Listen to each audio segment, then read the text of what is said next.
வேதம் சொல்லுகிறது, தேவ ஜனங்கள் தங்களை தாங்களே என்ன செய்து கொண்டார்கள்? கெடுத்து கொண்டார்கள். அவர்கள் மாறுபாடான ஒரு சந்ததி அப்படின்னு வேதம் சொல்லுது. அவர்கள் தாறுமாறாக நடந்தவர்கள், நடக்கிறவர்கள் என்று வேதம் சொல்லுகிறது. அல்லேலூயா. யாரு? பிசாசனுடைய ஜனங்கள் அல்ல, தேவ ஜனங்கள்.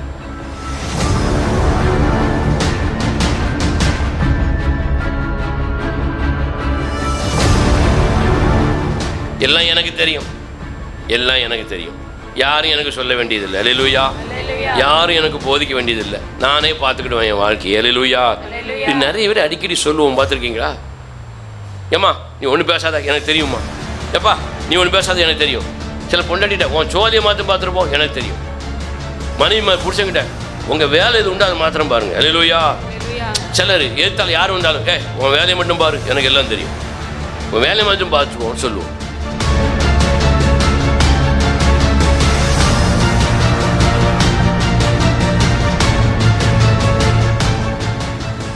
அப்படி சொல்லுகிற அந்த மனிதர்கள் நீங்கள் உண்மையிலே நன்றாக இருக்கிறீர்களா என்று கேட்டால் ஒரு ஆமா அப்படின்னு சொல்லுவோம்.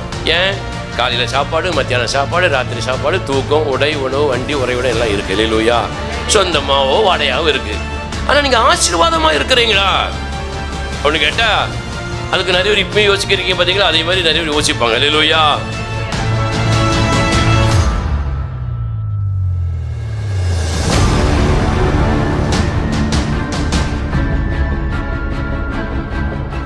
நீங்கள் நன்றாக இருக்கிறீர்கள், ஆனால் ஆசீர்வாதமாக இருக்கிறீங்களா?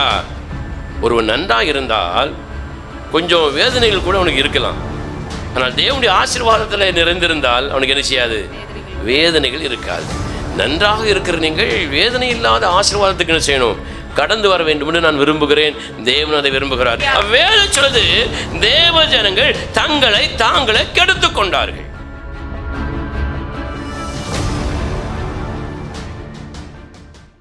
அல்லேலூயா. அல்லேலூயா. கர்த்தருடைய பரிசுத்த நாமத்திற்கு மகிமை உண்டாவதாக. ஆண்டவராகிய இயேசுவின் நாமத்தினாலே உங்கள் யாவரையும் வாழ்த்துகிறேன். தேவன் உங்கள் ஒவ்வொருவரையும் ஆசீர்வதிப்பாராக. அல்லேலூயா. அல்லேலூயா. ஸ்தோத்திரம். நம்முடைய ஆண்டவர் பெரியவர், பெரிய காரியங்களை நமக்கு செய்கிறவர். தர்மியான இந்த நல்ல நாளிலும் திருநெல்வேலியிலிருந்து வந்திருக்கிற தர்மியான இந்த குடும்பத்தாரை ஆண்டவராகிய இயேசு நாமத்தில் வாழ்த்துகிறேன். அல்லேலூயா. ஆமாம், ஆலயத்திற்கு போவது ஒரு முக்கியமான விஷயந்தான். ஆனால் திருநெல்வேலியிலிருந்து காலையில் எழும்பி பஸ்ஸை பிடிச்சி ஆராதனை ஆரம்பிப்பதற்கு முன்பதாக வரக்கூடிய அந்த வாஞ்சருக்கு பாருங்கள், அதுதான் உண்மையிலே பெரிய அந்த கரங்களை தட்டி கத்திர மையப்படுத்த பார்க்கலாம். அல்லேலூயா. ஆமாம், அதுக்காக தேவன் உங்களை என்ன செய்வார்? கட்டாயம் ஆசீர்வதிப்பார். அல்லேலூயா. ஆரம்பமே அமர்க்கணும் என்ன செய்யணும்? இருக்கணும். ஒரு அல்லேலூயா சொல்லுங்க பார்க்கலாம். நமக்கு நிறைய பேருக்கு அப்படிப்பட்ட ஒரு வாஞ்சையும் ஒரு வேகமும் இல்லாதனால தான் ஆசீர்வாதம் கூட கொஞ்சம் என்ன செய்யுது? வேகம் இல்லாமல் அப்படியே தடைப்பட்டுக்கிட்டே இருக்குது. அதனால் எங்கே ஆராதனைக்கு போனாலும் நம்ம முந்தி போய் தேவ சமூகத்தில் அமர்ந்திருப்போமானால் அது மெய்யாகவே பெரிய ஒரு ஆசீர்வாதம். தேவன் வேதத்திலே சொல்லியிருக்கிறபடி அவன் என்னிடத்திலே வாஞ்சாக இருக்கிறபடினாள். யார்? தாவீது குறித்து வேதம் சொல்கிறது. அவன் என்னிடத்திலே வாஞ்சியாக இருக்கிறபடினால் நான் அவனை உயர்ந்த அடைக்கலத்தில் வைப்பேன், அவனை நான் கனம் பண்ணுவேன், அவனை நீடித்த நாட்களால் என்ன செய்வேன்? திருப்தி ஆக்குவேன். ஏன்டா வயசு போய்கிட்டே இருக்கு, சீக்கிரம் செத்துட்டா நல்லா இருக்குமே அப்படின்னு நினைக்கக்கூடிய மனநிலை இருக்காது. இன்னும் ஆண்டவருக்காக வாழணும், இன்னும் ஆண்டவருக்காக வாழணும். அல்லேலூயா. நிறைய பேருக்கு என்ன எப்படி இருக்கும்னா, புருஷனுக்காக வாழணும், பொண்டாட்டிக்காக வாழணும், பிள்ளைக்காக வாழணும், எனக்காகவா நான் வாழணும், எல்லாரும் செத்துட்டாலும் பரவாயில்ல, நான் எனக்காகவா வாழணும் ஆசைலாம் இருக்கும். அதெல்லாம் ஒரு தரமான ஆசைன்னு சொல்ல முடியாது. ஆனால் வேதம் சொல்லுது தாவீதை குறித்து தேவனுக்காக வாழணும். அவர் ஜெபத்தை பாருங்கள். நான் முதிர் வயது வரைக்கும் என்னை கைவிடாதையும், நான் உடைய சத்தியத்தை அநேகருக்கு என்ன செய்யணும்? எடுத்து சொல்லணும். அதுக்காக என்னை கைவிட்டுறாதே ஆண்டவரே. நான் என் பிள்ளைகளுடைய திருமணத்தை பார்க்கணும், என் பேர பிள்ளைகளுடைய திருமணத்தை பார்க்கணும், பேர பிள்ளைகளுடைய திருமணத்தை பார்க்கணும். இப்படிலாம் நமக்கு ஆசை இருக்கும். நல்ல விஷயந்தான்.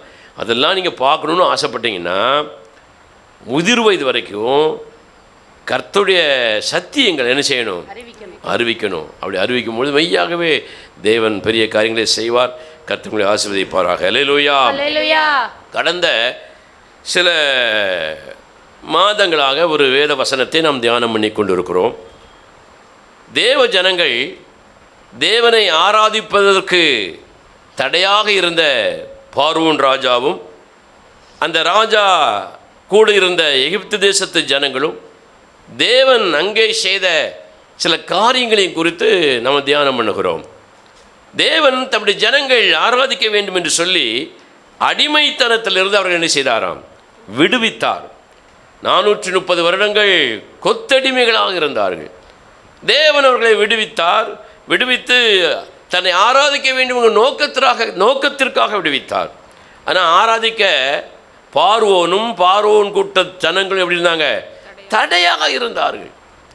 தேவ ஜனங்கள் தேவனை ஆராதிப்பதற்கு ஒரு கூட்டம் எப்படி இருந்தது? தடையாக இருந்தது. அதனால் தேவன் வாதைகளை ஒன்றன் பின் ஒன்றாக அந்த பார்வோனுடைய தேசத்தில் எகிப்து நாட்டிலே அனுப்பினார் என்று வேதம் சொல்லுகிறது. ஆகவே நம்முடைய வாழ்க்கையில் நாம் தேவனை ஆராதிக்க கற்றுக்கொள்ள வேண்டும். தேவனை ஆராதிப்பவர்களுக்கு தடையில்லாமல் வாழ கற்றுக்கொள்ள வேண்டும். யாரையும் தேவனை ஆராதிப்பதற்கு தடையாக ஒரு இடரலான ஒரு தேவ பிள்ளைகளாக நாம் என்ன செய்யக்கூடாது? காணப்படவே கூடாது. அப்படி காணப்படுவோம் என்று சொன்னால் வேதம் சொல்கிறது, வாதைகள் ஒன்றன் பின் ஒன்றாக பார்வோன் தேசத்திற்குள்ளே அந்த நாட்டுக்குள்ளே நுழைந்தது போல நம்முடைய வாழ்க்கையில் நம்முடைய குடும்பங்களில் என்ன செய்யும்? அது நுழையும். அப்படி நுழையும் பொழுது வலிகள் பெரிதாக இருக்கும், வேதனைகள் பெரிதாக இருக்கும், சமாதானம் இல்லாத ஒரு வாழ்க்கை இருக்கும், நஷ்டங்கள் இருக்கும், தோல்வி இருக்கும், கண்ணீர் இருக்கும், கவலை இருக்கும், தொடர்ச்சியாக அது நம்ம கூடயே தங்கி இருக்கும் என்று வேதம் சொல்லுகிறது. ஆகவே தேவனை ஆராதிப்பதற்கு நமக்கு நாமே தடையாக இருக்கக்கூடாது, நாம் இன்னொருவருக்கு தடையாகவும் நிச்சயக்கூடாது, இருக்கக்கூடாது. அப்படி தடையாக பார்வோன் ராஜாவும் அந்த தேசத்து ஜனங்கள் இருந்ததுனால தேவன் வாதைகளை அனுப்பினார். எங்கே அந்த வாதைகளை அனுப்பினார்? ஏன் அந்த வாதைகளை அனுப்பினார்? முதல்ல நைல் நதியின் மீது தேவன் வாதையை அனுப்பினார். தேவன் நைல் நதியை அடித்த பொழுது அந்த நதி எப்படி மாறியது? இரத்தமாக மாறியது. இரத்தமாக மாறியதுனால மீன்கள் எல்லாம் செத்து என்ன செய்தது? நார ஆரம்பித்து விட்டது. ஜனங்கள் தண்ணீர் குடிக்க முடியாமல் வேதனைப்பட்டார்கள் என்று வேதம் சொல்லுகிறது. அப்போது தேவன் நைல் நதியை அடித்தார். அதற்கு காரணம் என்ன? எகிப்து தேசத்து ஜனங்கள் நைல் நதியை தங்களுக்கு செல்வத்தையும் செழிப்பையும் தரக்கூடிய ஒரு செல்வம் தரக்கூடிய ஒரு தெய்வமாக வணங்கினார்கள். ஆகவே தேவன் அந்த நைல் நதியை அடித்தார். அதே போல் நம்முடைய வாழ்க்கையில் நமக்கு வருமானம் தரக்கூடிய வேலைகள், தொழில்கள் அல்லது செல்வ செழிப்புகள் இவற்றின் மேலே நம்பிக்கை கொண்டு தேவனை ஆராதிப்பதற்கு நாம் தடை உள்ளவர்களாக, ஆராதனையிலே வாஞ்சை இல்லாதவர்களாக இருந்தால் நம்முடைய செழிப்பெல்லாம் மொதடின்னு செய்யும், விழும். அதனால் மீன்கள் செத்து நாறியது போல, அந்த வருமானத்திற்கு ஏதுவாக இருந்த அந்த மீன்கள் நாற்றம் எடுத்தது போல நம்முடைய வருமானங்கள் வேதனை உள்ளதாக இருக்கும். நமக்கு வரக்கூடிய ஆசீர்வாதங்கள் வேதனை உள்ளதாக இருக்கும் என்று வேதம் சொல்லுகிறது. அப்போ முதல்ல தேவனை ஆராதிப்பதற்கு நம்மை நாமே தடை செய்தாலோ இன்னொருவரை தடை செய்தாலோ தேவனுடைய அடி எங்கே விழும்? செழிப்பின் மீதும் செல்வத்தின் மீதும் விழும் என்று வேதம் சொல்லுகிறது. இரண்டாவதாக தேவன் அனுப்பிய வாதை தவளை என்று வேதம் சொல்லுகிறது. இந்த தவளையை ஏன் தேவன் வாதையாக அனுப்பினார் அப்படின்னு பார்த்தா, இந்த தவளை மரித்தவர்களை மறுபிறப்பு அடைய செய்கிற ஒரு சக்தி உள்ளது என்று சொல்லி அவர்கள் நம்பினதுனால, அந்த தவளையை தெய்வமாக அவர்கள் ஏற்றுக்கொண்டதுனால அந்த தவளையை வாதையாகவே அனுப்பினார். நீ எதை தெய்வமாக கருதுகிறாயோ, எது உன்னை உயிரோடு எழும்ப செய்யும், மரித்து போயிருக்கிற உன்னை உயிரடைய செய்யும் என்று நீ நம்புகிறாயோ அதை உனக்கு அனுப்புகிறேன்னு பாருன்னு சொல்லி தவளை அனுப்பிட்டார். அல்லேலூயா. தவளை தேசம் முழுவதும் பார்வோனுடைய வீட்டிலும் அரண்மனையிலும் மஞ்சத்துக்குள்ளும் ஏறியதுனால ரொம்ப தொந்தரவுப்பட்டாங்க. அவங்களே தவளையை அடித்து கொள்ளக்கூடிய அளவுக்கு என்ன செஞ்சிட்டாங்க? வந்துட்டார்கள். ஆகவே நம்முடைய வாழ்க்கையில் நம்ம உயிரடைய செய்கிறவர் தேவன் மாத்திரம்தான். அல்லேலூயா. அது மாத்திரமில்லை, தவளையின் ஆவி கடைசி காலத்தில் சபைக்குள்ளே தேவ ஜனங்களுக்குள்ளே பிரவேசிக்கும் என்று வேதம் சொல்கிறது. தவளையின் ஆவியை குறித்து நான் சொல்லும் பொழுது சொன்னேன், தவளை நிலத்திலும் வாழும் நீரிலும் வாழும். தவளை தண்ணீருக்குள்ளும் வாழும் தரையிலும் வாழும். 2 விதமான நிலையிலே வாழக்கூடிய ஒரு பிராணி தவளை. இதே போல தேவனுடைய பிள்ளைகள் 2 விதமான நிலையிலே வாழ ஒரு நாளும் முயற்சிக்கக்கூடாது. அல்லேலூயா. ஒரே மனதோடு தேவனையே உறுதியாக பற்றி கொண்ட ஒரு தெய்வ பிள்ளைகளாக வாழ்ந்தால் தேவன் நமக்கு பூரணமான சமாதானத்தை தருவார். ஒரு அல்லேலூயா சொல்லுங்க பார்க்கலாம். அவர் 2 மனம் தவளை நாவி கொண்டதாக இருக்கிறபடினாலே தேவனுடைய பிள்ளைகள் உலகத்திற்கும் உன்னதத்திற்கும் இடைப்பட்ட ஒரு வாழ்க்கையை வாழ முடியாது என்று ஆண்டவர் சொன்னதுனால அப்படி வாழ்வதற்கு நாம் முயற்சி பண்ணக்கூடாது. அப்படி வாழ்ந்தால் நாம் தோற்கடிக்கப்பட்டு போவோம் என்று வேதம் சொல்லுகிறது. அல்லேலூயா. ஆகவே தான் தவளை நம்மை உயரடைய செய்யும் என்கிற நம்பிக்கையோடு வாழ்ந்தது போல நாமும் நம்முடைய மனது நம்முடைய அறிவு திறமைகளினாலே தேவனுக்கும் மனிதனுக்கும் உலகத்திற்கும் 2 மனமாக வாழ்ந்தால் நாம் என்ன செய்வோம்? தேவனிடத்திலே ஒன்றையும் பெற்றுக்கொள்ள மாட்டோம், எல்லாவற்றையும் இழந்து போய்விடுவோம். அதைத்தான் வேதம் சொல்கிறது, 2 மனம் உள்ளவன் தேவனிடத்தில் ஒன்றையும் பெற்றுக்கொள்ள மாட்டான். 3ஆவதாக தேவன் ஒரு வாதையை அனுப்பினார். அது என்ன வாதை? பேன்கள். பேன்னா நமக்கு தெரியும். பேன் எங்கே இருக்கும்? ஆமாம், தலையில் இருக்கும், மண்டையில் இருக்கும். அல்லேலூயா. அந்த பேனு தலையில் இருந்து இரத்தத்தை அப்படியே உறிஞ்சு குடிக்குமா. அப்பி பிடிச்சிக்கிட்டு மண்டையில் இருந்து இரத்தத்தை உறிஞ்சி குடித்து அது வாழ்ந்துகிட்டே இருக்குமா. இது ஒரு வாதங்க. இதை போல் இந்த பேன்களை போல பாருங்கள், நிறைய மனிதர்கள் பாருங்கள் சிலரை பற்றி பிடித்து கொண்டே வாழ்வார்கள். அவன் இல்லாமல் வாழ்க்கை இல்லை, அவள் இல்லாமல் வாழ்க்கை இல்லை என்று சொல்லி இவர்கள் ஒரு ஆளை பற்றி பிடித்து கொண்டே வாழும் பொழுது அது ஒரு பெரிய வாதை. அதே மாதிரி பற்றி பிடித்து கொண்டு இருப்பவனும் வாதை, பற்றி பிடித்து கொண்டிருப்பதற்கு காரணமாக இடம் கொடுக்கிறவனும் வாதையில் பாதிக்கப்படுவான்னு வேதம் சொல்லுது. அல்லேலூயா. அவன் இந்த பேனுங்கிற வாதை பிறரை பற்றி பிடித்து கொண்டு இரத்தத்தை உறிஞ்சி வாழ்வது போல நாம் ஒரு நாளும் பிறரை பற்றி பிடித்து கொண்டு இரத்தத்தை உறிஞ்சிக்கூடாது, வாழக்கூடாது. அப்படி வாழக்கூடியவர்களுக்கு நாம் இடமும் கொடுத்துடக்கூடாது. அல்லேலூயா. அப்படி இடம் கொடுத்தால் அது ஒரு பெரிய வாதையாக, வேதனையாக, வலியாக நம்முடைய வாழ்க்கையை மாற்றிவிடும். ஆகவே நாம் அந்த பேனை போல இருக்கக்கூடாது.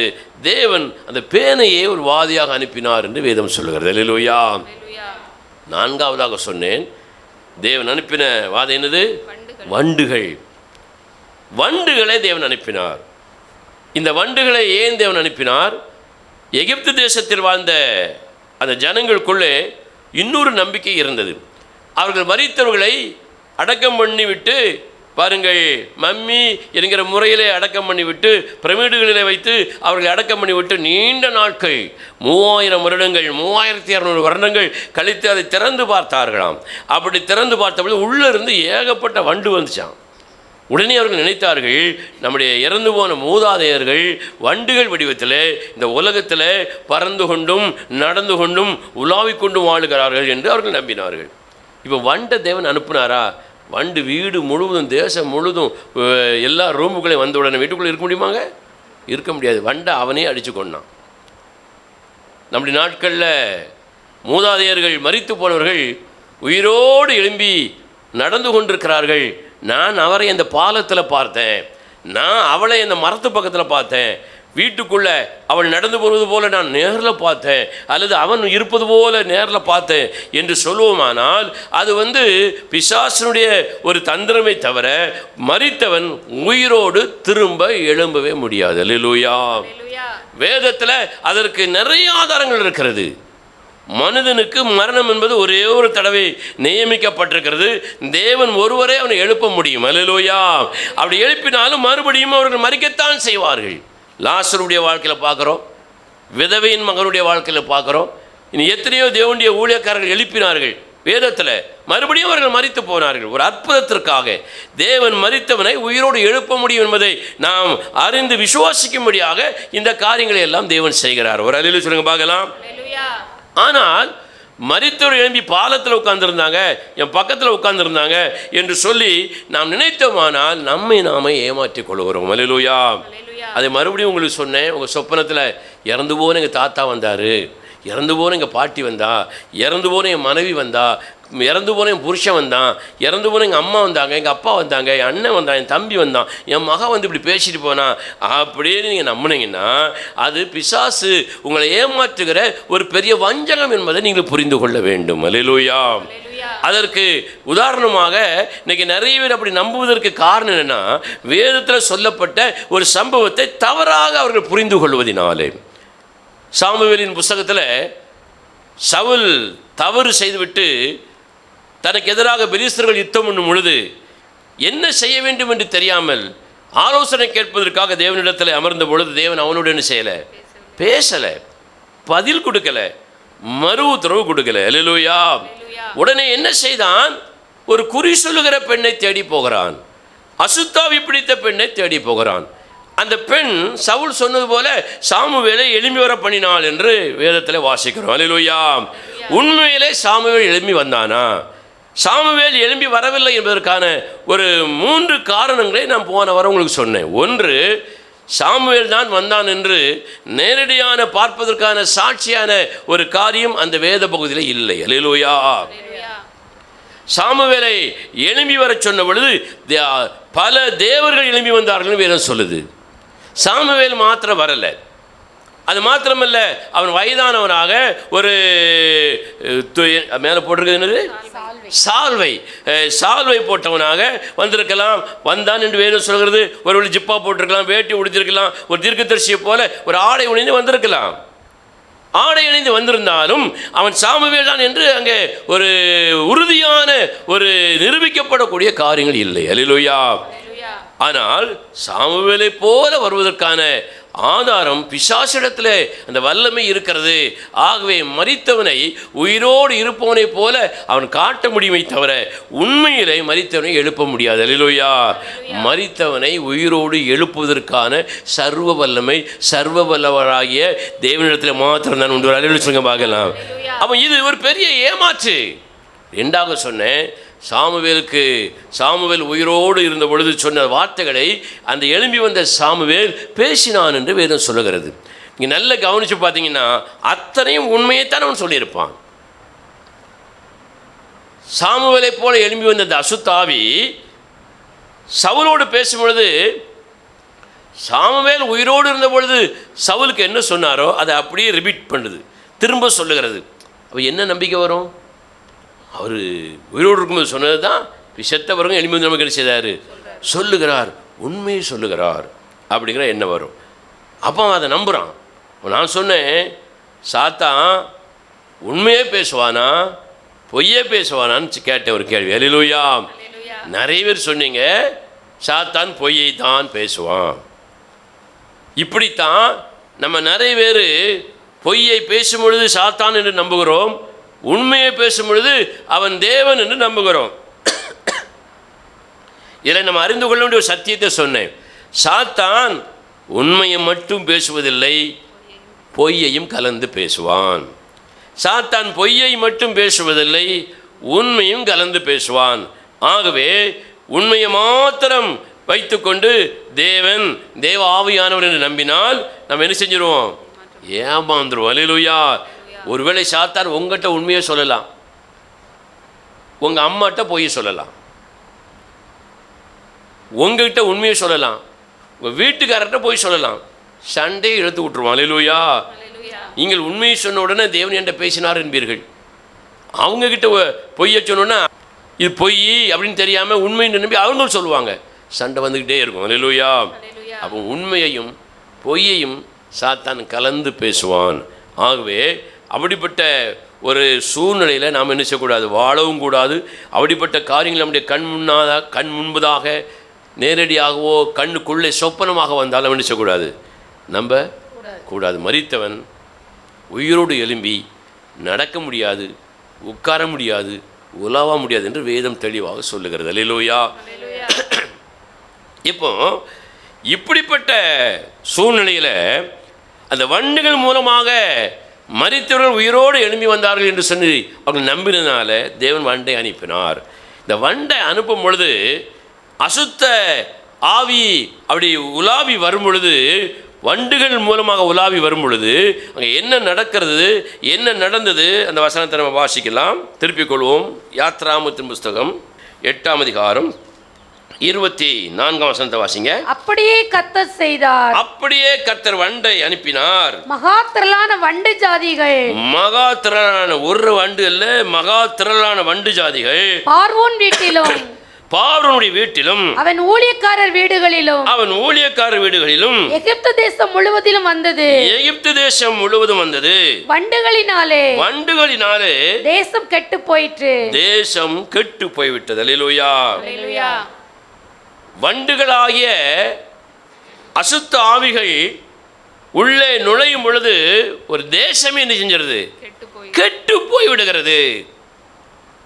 தேசமே கெட்டு போய்விடும். அப்போ இப்படிப்பட்ட மூதாதையர்கள், மரித்து போன மூதாதையர்கள், நண்பர்கள், உறவினர்கள், பிள்ளைகள் உயிரோடு எழும்பி வந்திருக்கிறார்கள், சொப்பனத்திலே வந்தார்கள், எனக்கு முன்னாலே நின்றார்கள் என்று சொல்லி நம்பும் பொழுது அந்த தவறான நம்பிக்கை மூலமாக நம்முடைய வாழ்க்கை என்ன செஞ்சிடும்? கெட்டு போயிடும். தேசமே கெட்டு போய்விட்டது என்று இந்த வேதம் சொல்கிறது. அல்லேலூயா.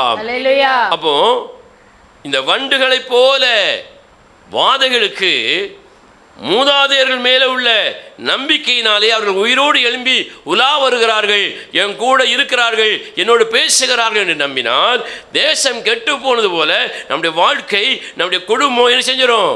கெட்டு போய்விடும். அதனால இந்த மாதிரி நம்பிக்கைகளை நாம் ஒரு நாளும் ஆமோதிக்க கூடாது, வரவேற்க கூடாது. அவைகளை எல்லாவற்றையும் நிறுத்தி கொள்ள வேண்டும். அல்லேலூயா. தடை செய்ய வேண்டும். இன்னைக்கு அநேகருடைய வாழ்க்கையில் பார்க்குறோம், இந்த வண்டுகளைப் போல வாதைகள் குடும்பங்களிலே, தனிப்பட்ட மனிதனுடைய வாழ்க்கையில் நுழைந்து அவர்களை என்ன செய்திருக்கிறது? கெட்டு போக பண்ணியிருக்கிறது.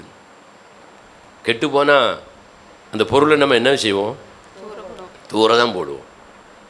கெட்டு போன பொருளை தூர தான் போடுவோம். அப்போ நம்முடைய வாழ்க்கை கெட்டு போனதாக இருக்குமானால் அது எப்படி இருக்கும்? தூர போடக்கூடிய வாழ்க்கையாக தான் இருக்கும். ஒருவேளை நாம் வேணால் அதை ஏற்றுக்கொண்டு அப்படி இருப்போம். ஆனால் அநேகருக்கு கெட்டுப்போன நம்முடைய வாழ்க்கையை பார்க்கும்பொழுது கிட்ட வருவதற்கு என்ன செய்வாங்க? பயப்படுவார்கள். பேச பயப்படுவார்கள். ஒரு காரியத்தை செய்ய பயப்படுவார்கள். ஏன்னா நம்ம கெட்டு போய்விட்டோம். ஏன் கெட்டு போனோம்? வாதைகளை நம் வாழ்க்கையில் நம்ம என்ன செஞ்சிட்டோம்? அனுமதித்து விட்டோம். தவறான நம்பிக்கைகளை அனுமதித்து விட்டோம். வேதத்துக்கு எதிரான நம்பிக்கைகளை நாம் நம்பிக்கையாக ஏற்றுக்கொண்டு விட்டோம். அதனால் வாதை வண்டுகள் வடிவத்தில் வந்தது போல நிறைய வாதைகள் வெவ்வேறு சூழ்நிலைகள், காரியங்கள் மூலமாக நமக்குள்ளே, நம்முடைய குடும்பத்திற்குள்ளே என்ன செய்தது? வந்து விட்டது. அல்லேலூயா. அப்போ நாம் கெட்டு போகாமல் ஜாக்கிரதையாக இருக்கணும். அல்லேலூயா. இயேசுநாதர் இந்த உலகத்தில் வந்ததற்கு காரணமே நம்ம என்ன செஞ்சிடக்கூடாதான்? கெட்டு போயிடக்கூடாது. அல்லேலூயா. நாம் யாராவது நம்முடைய பிள்ளைகளோ நம்முடைய உறவுகளோ கெட்டு போகணும்னு நினைப்போமா? நினைக்கவே மாட்டோம். நாம் நம்மளே கெடுக்கணும்னு நினைப்போமா? நினைக்கவே மாட்டோம். அல்லேலூயா. நிறைய விஷயங்கள் அப்படி தனிமையாக உட்காந்து யோசித்து பாருங்கள். நீங்கள் செய்கிற நிறைய காரியங்கள் இன்னொருவரை கெடுப்பதற்கு சாதகமாக இருக்கும்.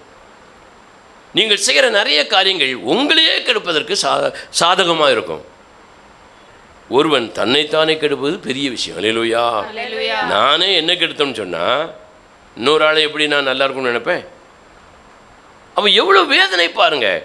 அவள் இப்படிப்பட்ட வேதனைகள் நம்ம வாழ்க்கையில் நடப்பதற்கு நிறைய காரணங்கள் இருக்கிறது. அல்லேலூயா. நம்ம கெடுக்கிற ஒரு சில காரணங்களை சுட்டி காட்டி நம்ம ஜெபிக்கலாம்னு நினைக்கிறேன். ஒரு அல்லேலூயா சொல்லுங்களேன். வாசிங்க பார்க்கலாம். ஒரு மனிதனை அல்லது ஒரு குடும்பத்தை, ரொம்ப விசேஷமாக தேவ ஜனங்களை, தேவனுடைய ஊழியர்களை கெடுக்கிற காரியங்கள், அந்த வாதம் என்னன்னு பார்த்தீங்கன்னா, வாசிங்க பார்க்கலாம். உபாகமத்தின் புஸ்தகம் திருப்பிக் கொள்வோம். உபாகமம் 32ஆம் அதிகாரம் திருப்பிக் கொள்ளுங்கள். 5வது வசனத்தை வாசிங்க பார்க்கலாம். அவர்களோ தங்களை கெடுத்துக் கொண்டார்கள். அவர்கள் அவருடைய பிள்ளைகள் அல்ல. அவர்கள் தேவனுடைய பிள்ளைகள் அல்ல. இதுவே அவர்கள் காரியம். அவர்கள் மாறுபாடும் தாறுமாறும் உள்ள சந்ததியார், விவேகமில்லாத மதிகெட்ட ஜனங்களே, இப்படியா கர்த்தருக்கு பதிலளிப்பது? உன்னை ஆட்கொண்ட பிதா அவரல்லவா? உன்னை உண்டாக்கி உன்னை நிலைப்படுத்தினவர் அவரல்லவா? அவர் அல்லேலூயா சொல்லுங்க பார்க்கலாம். அல்லேலூயா. வேதம் சொல்லுகிறது தேவ ஜனங்கள் தங்களை தாங்களே என்ன செய்து கொண்டார்கள்? கெடுத்துக் கொண்டார்கள். அவர்கள் மாறுபாடான ஒரு சந்ததி அப்படின்னு வேதம் சொல்லுது. அவர்கள் தாறுமாறாக நடக்கிறவர்கள் என்று வேதம் சொல்லுகிறது. அல்லேலூயா. யாரு? பிசாசனுடைய ஜனங்கள் அல்ல, தேவ ஜனங்கள். எல்லாம் எனக்கு தெரியும், யாரும் எனக்கு சொல்ல வேண்டியதில்லை. அல்லேலூயா. யாரும் எனக்கு போதிக்க வேண்டியதில்லை, நானே பார்த்துக்கிடுவேன் என் வாழ்க்கையை. அல்லேலூயா. நிறைய பேர் அடிக்கடி சொல்லுவோம், பார்த்துருக்கீங்களா? ஏம்மா நீ ஒன்றும் பேசாத, எனக்கு தெரியுமா? எப்பா நீ ஒன்றும் பேசாத, எனக்கு தெரியும். சில பொண்டாட்டிட்ட உன் சோழியை மாத்திரம் பார்த்துருப்போம், எனக்கு தெரியும். மனைவி புருஷங்கிட்ட உங்கள் வேலை எது உண்டு அது மாத்திரம் பாருங்க. அல்லேலூயா. சிலர் ஏத்தால் யார் வந்தாலும் உன் வேலையை மட்டும் பாரு, எனக்கு எல்லாம் தெரியும், உன் வேலையை மட்டும் பார்த்துருவோம் சொல்லுவோம். அப்படி சொல்லுகிற இந்த மனிதர்களை நீங்கள் உண்மையிலே நன்றாக இருக்கிறீர்களா என்று கேட்டால் ஒரு ஆமாம் அப்படின்னு சொல்லுவோம். ஏன்? காலையில் சாப்பாடு, மத்தியானம் சாப்பாடு, ராத்திரி சாப்பாடு, தூக்கம், உடை, உணவு, வண்டி, உறைவிடம் எல்லாம் இருக்குது. அல்லேலூயா. சொந்தமாகவோ வாடகையாகவும் இருக்குது. ஆனால் நீங்கள் ஆசீர்வாதமாக இருக்கிறீங்களா அப்படின்னு கேட்டால் அதுக்கு நிறைய பேர் இப்பயும் யோசிக்கிறீங்க பார்த்தீங்களா? அதே மாதிரி நிறைய பேர் யோசிப்பாங்க. அல்லேலூயா. நீங்கள் நன்றாக இருக்கிறீர்கள், ஆனால் ஆசீர்வாதமாக இருக்கிறீங்களா? ஒருவன் நன்றாக இருந்தால் கொஞ்சம் வேதனைகள் கூட அவனுக்கு இருக்கலாம். ஆனால் தேவனுடைய ஆசீர்வாதத்தில் நிறைந்திருந்தால் அவனுக்கு என்ன செய்யாது? வேதனைகள் இருக்காது. நன்றாக இருக்கிற நீங்கள் வேதனை இல்லாத ஆசீர்வாதத்துக்கு என்ன செய்யணும்? கடந்து வர வேண்டும் என்று நான் விரும்புகிறேன். தேவன் அதை விரும்புகிறார். நீங்கள் விரும்புகிறீங்களா? கரங்களை தட்டி கர்த்தரை மகிமைப்படுத்த பார்க்கலாம். ஹல்லேலூயா. வேதம் சொல்லுது தேவ ஜனங்கள் தங்களை தாங்களே கெடுத்துக் கொண்டார்கள், மாறுபாடாக நடந்தார்கள். அது மாத்திரமல்ல, தாறுமாறாக நடந்தார்கள். அல்லேலூயா. ஆண்டவருக்கு தப்பா பதில் சொல்றது. அல்லேலூயா. ஏத்து கேள்வி கேட்கறது. நான் அடிக்கடி சொல்கிறேன், தேவனிடத்தில் எதிர்த்து கோபத்தோடு, எரிச்சலோடு, முறுமுறுப்போடு கேள்வி கேட்டவே கூடாது. அல்லேலூயா. நான் 35 வருடம் ஊழியம் செய்ததில் நான் கற்றுக்கொண்ட ஒரு பெரிய பாடம் அது ஒன்று தான். அல்லேலூயா. கேள்வி கேட்டவே கூடாது. அப்போ வேதம் சொல்லுது தேவன் கேட்ட கேள்விக்கெல்லாம் எடா கூட்டமாக பதில் சொல்கிறது. அல்லேலூயா. ஏட்டிக்கு போட்டி பதில் சொல்கிறது. வசனம் இப்படி இருக்க அதெல்லாம் எனக்கு தெரியும். அல்லேலூயா. இப்படி தவறாக பதில் சொல்வதை நம்ம பார்க்குறோம். அப்போ ஆண்டவர் கேட்குறாரு, எனக்கே இப்படி நீ பதில் சொல்கிற? உன்னை உருவாக்கினவர், உன்னை ஆட்கொண்டவர், உன்னை நடத்தினவர், உன்னை ஆழியில் இருந்து தூக்கி எடுத்தவர், தூக்கி சுமந்தவர், உன்னை எல்லா விதத்திலும் கண்மணி போல பாதுகாத்தவர், போதித்தவர், நடத்தினவர். இப்போ நீ எனக்கே எப்படி நீ பதில் சொல்கிறேன்னு சொல்லி ஆண்டவர் சொல்கிறார். அல்லேலூயா. இப்படி பதில் சொல்லும் பொழுது அவர்கள் தங்களை தாங்கள் என்ன செய்து கொண்டிருக்கிறார்கள்? கெடுத்து கொண்டிருக்கிறார்கள். அவர்களுக்கு உள்ளே அல்லது அவர்கள் குடும்பத்திற்குள்ளே என்ன வந்துட்டு? வாதை வந்து விட்டது. அல்லேலூயா. ஒரு மனிதன் தாறுமாறாக நடக்கும் பொழுது, விவேகம் இல்லாதவனாக நடக்கும் பொழுது, மாறுபாடா உள்ளவனாக நடக்கும் பொழுது, அல்லது அவள் நடக்கும் பொழுது வாதை உள்ளே வந்து விட்டது. அந்த வாதை உள்ளே வந்துட்டுனா கெட்டு போவார்கள் என்று வேதம் சொல்கிறது. அல்லேலூயா. அடுத்தவர்களையும் கெடுப்பாங்க, தங்களையும் தாங்கள் கெடுத்துக் கொள்வார்கள். அல்லேலூயா. வாதை இருந்தாதான், அசுத்தாவி உள்ளே இருந்தாதான் இந்த செயல்பாடு என்ன செய்யும்? நடக்கும். அல்லேலூயா. தன்னைத்தானே கெடுத்துக் கொள்கிறவன் மதுபானத்தில் குடித்து கொண்டே இருப்பான், பீடி குடிப்பான், கெட்டார்த்தா போடுவான், இப்படி தவறான இச்சையில் போவான், பொய் சொல்லுவான், ஏமாத்துவா, இப்படி பித்தலாட்டங்கள் பண்ணுவான். இப்படி நிறைய விஷயங்கள் இருக்குது. அல்லேலூயா. அதற்கு ஒரு உதாரணமான ஒரு சம்பவம், தங்களை தாங்களே கெடுத்துக் கொள்கிறார் அப்படிங்கிறதுக்காக ஒரு சம்பவத்தை வாசிக்க பார்க்கலாம். மார்க் எழுதின சுவிசேஷம் 5வது அதிகாரம் மூன்றாவது வசனத்தை வாசிங்க பார்க்கலாம். அவனுடைய குடியிருப்பு கல்லறைகளில் இருந்தது. கல்லறைகளிலே இருந்தது. அவனை சங்கிலிகளினாலும் கட்ட ஒருவனாலும் கூடாதிருந்தது. அவன் அநேகந்தரம் விலங்குகளினாலே சங்கிலிகளாலும் கட்டப்பட்டிருந்தும் சங்கிலிகளை உடைத்து கொண்டு முறித்து கொண்டு விலங்குகளை தகர்த்து போடுவான். அவனை அடக்க ஒருவனாலும் கூடாதிருந்தது. அவன் எப்பொழுதும் இரவும் பகலும், நல்ல கவனிங்க, அவன் எப்பொழுதும் இரவும் பகலும் மலைகளிலும் கல்லறைகளிலும் இருந்து கூக்குரலிட்டு கல்லுகளை எடுத்துக்கொண்டு தன்னை காயப்படுத்திக் கொண்டிருப்பான். ஒருவனாக சொல்லும் பொழுது தன்னைத்தானே காயப்படுத்துவான், அல்லது தன்னைத்தானே அவள் காயப்படுத்துவாள். சில குடும்பத்தில் பார்த்துறீங்களா, புருஷன் ஏசும் பொழுது சில மனைவிமார் என்ன செய்வா? தன்னைத்தானே காயப்படுத்தி அடிப்பா. பார்த்துருக்கீங்களா? நீங்கள்லாம் அடிச்சிருக்க மாட்டீங்கன்னு நினைக்கிறேன். இல்லையா? பரவாயில்லை. இதை விட கொஞ்சம் சுப்பீரியாரிட்டி உள்ள பெண்கள் என்ன செய்வாங்க தெரியுமா? திருப்பி இங்கே பார்ப்பாங்க, செவுறு இருக்கா, நேராக செவத்தில் போய் டம்முன்னு முட்டுவாங்க. பார்த்துருக்கீங்களா? கையில் எது கிடைக்கோ அதை எடுத்து முகத்தில் முறையில் அடிச்சுக்கிடுவாங்க. இது உண்மையிலே சுய அறிவோடு அவர்கள் செய்கிறார்களா? இல்லை. அதே போல் சில கணவன்மார பாருங்க, குடும்பத்தில் ஒரு விவாதம், சண்டை வந்து விட்டது மனைவியோடு, என்ன செய்வான்? நேராகவே தண்ணி அடிக்க போயிடுவான். தண்ணி அடிச்சு வந்து ஒரு நாள் தான் நான் தண்ணி அடிச்சேம்மா. அல்லேலூயா. சிலர் என்ன செய்வார்கள்? சாப்பிடும் பொழுது சாப்பாடு தட்டை தூக்கி வீசி விட்டு போயிடுவார்கள், சாப்பிட மாட்டார்கள். அல்லேலூயா. எங்கே? வீட்டில் ஹோட்டலில் போய் நல்ல தின்னுட்டு மறுபடியும் பட்டினி கிடந்த மாதிரி வீட்டுக்கு வந்துடுவாங்க. அல்லேலூயா. நிறைய பேரை நான் பார்த்துருக்கிறேன், அதனால சொல்கிறேன். அல்லேலூயா. ஆனால் சிலர் உண்மையிலே சாப்பிட மாட்டாங்க. மனைவி சொல்லுகிற வரை சாப்பிடவே மாட்டாங்க. முகம் வாடும், கை கால் தடுமாடும். மனைவி அறிந்து கொள்வாள், அவர் கண்டு மறுபடி சமாதானமாய் கொள்வார்கள். இப்படி தாங்களே கெடுத்துக் கொள்வார்கள். இந்த பிசாசு பிடித்தவன், வேதம் சொல்கிறது, கல்லுகளை எடுத்து தன்னைத்தானே காயப்படுத்தி கொண்டான். அல்லேலூயா. உங்களே நீங்கள் காயப்படுத்தி கொண்டால் உங்களுக்குள்ளே தேவ ஆவியானவர் இல்லை, அசுத்த ஆவி உங்களை ஆட்கொள்கிறது என்பதை நீங்கள் என்ன செய்யணும்? உறுதிப்படுத்தி கொள்ளலாம். நான் செத்துருவேன், நான் செத்தாதான் எனக்கு நிம்மதி, நான் தற்கொலை பண்ணிடுவேன், பஸ்ஸில் போய் விழுந்துருவேன், ட்ரெயினில் போய் சாடிடுவேன், மாத்திரையை போட்டுட்டு அப்படியே படுத்துருவேன், இப்படி எண்ணங்கள் இருந்தாலே அசுத்தாவி உள்ளே பூந்துட்டு அர்த்தம். அல்லேலூயா. இந்த எண்ணங்கள் யூதாசையே பாதித்து விட்டது. அப்போஸ்தலனாகிய யூதாசு தேவனுடைய வார்த்தைக்கு கீழ்ப்படியாமல் அங்கும் இங்கும் அலைந்து திருந்ததுனால அசுத்தாவிக்கு இடம் கொடுத்தான். அவனே செத்து போனான் தற்கொலை பண்ணிட்டு. நாம் எச்சரிப்படைய வேண்டிய வேத பகுதியில் அவைகள். அல்லேலூயா. இந்த மனுஷனுக்கு உள்ள பிசாசு இருந்துச்சான். அந்த பிசாசுக்கு பேர் என்னது? லேகியோன். சொல்லுங்க பார்க்கலாம். இந்த மனுஷனுக்குள்ள இருந்த பிசாசுக்கு பேர் என்னது? லேகியோன். நம்ம யாருமே அந்த பேர் என்ன செய்யறதில்லை, வைக்கிறதில்லை, வைக்க விரும்புறதும் இல்லை. ஒரு அல்லேலூயா சொல்லுங்களேன். யூதாசை கூட வைக்கிறதில்லை. அவ்வளோ பெரிய ஒரு அப்போஸ்தலன், கேஷியர். சரித்திரம் சொல்லுகிறது, பார்க்க இயேசு மாதிரி இருப்பான். ஒரு அல்லேலூயா சொல்லுங்க பார்க்கலாம். அப்போ நாம் பேர் வைக்கிறது கூட ரொம்ப என்ன செய்கிறோம்? யோசிக்கிறோம். இந்த பிசாசு பிடித்தவனுக்கு பேர் என்னது? லேகியோன்.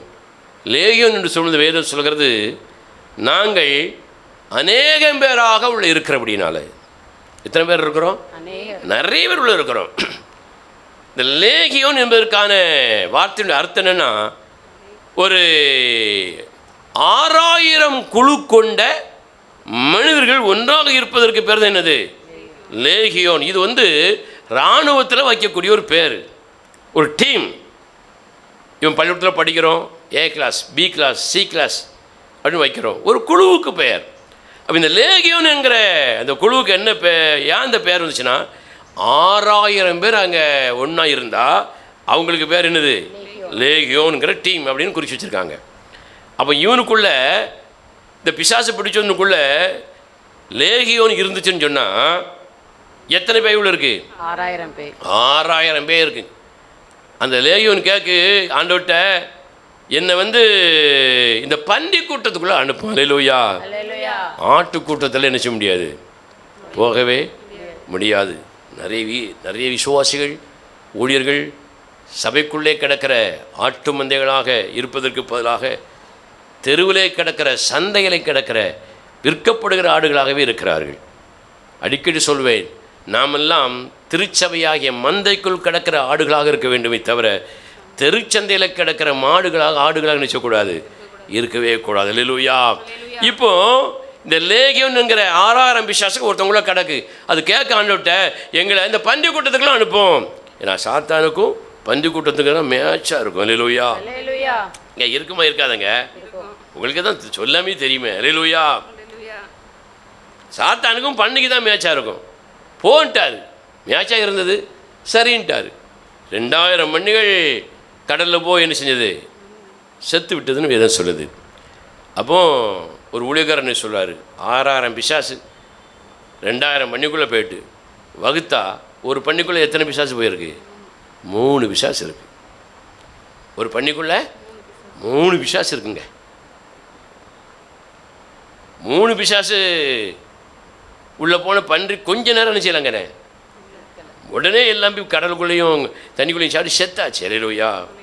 அப்படி இருக்கும்போது 6000 பிசாசு ஒரே மனுஷனுடைய உடலுக்குள்ளே இருக்குங்க.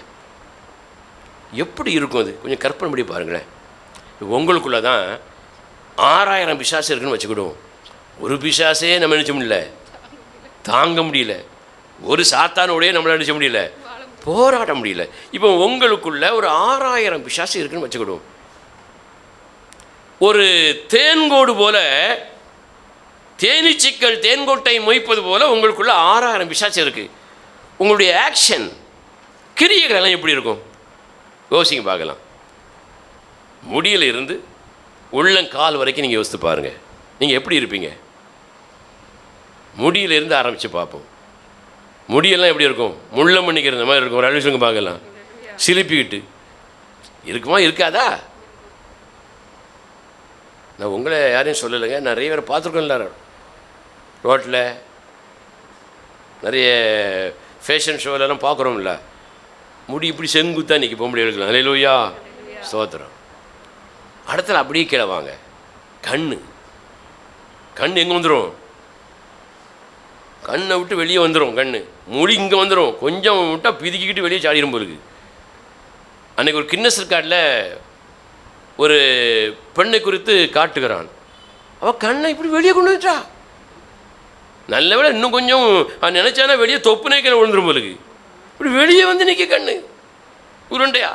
இந்த சில பால் ஸ்ப்ரிங் போட்டு இப்படி வரும் பாருங்க, அதே மாதிரி யோசித்து பாருங்க. மூக்கு எப்படி இருக்கும்? வாய் எப்படி இருக்கும்? பல் எப்படி இருக்கும்? நாக்கு எப்படி இருக்கும்? பேசுகிற வார்த்தைகள் எப்படி இருக்கும்? கை, உடம்பு, காலு, வயிறு, யோசித்து பாருங்கள் எப்படி இருக்கும்? 6000 பிசாசு உட்காந்துச்சுன்னா ஒரு மனுஷனுக்குள்ள அது எங்கெங்கெல்லாம் போய் என்னெல்லாம் செய்யணும்னு செய்யாது, அந்த உருவமே ஒரு மாதிரி இருக்கும். அல்லேலூயா. அதனால் உங்களே நீங்கள் கெடுத்து கொண்டால் 3 இருக்கோ 300 இருக்கோ 4 இருக்கோ 5 இருக்கோ 5000 அது நமக்கு தெரியாது. அல்லேலூயா. ஒன்று நிச்சயமாக தெரியும், உங்களுக்குள்ள தேவ ஆவியானவர் இல்லை. இவன் நேராக போயிட்டான் இயேசுவை பார்த்துட்டு. வேதம் சொல்லுது, அந்த வசனத்தை வாசிக்க பார்க்கலாம். மார்க் எழுதின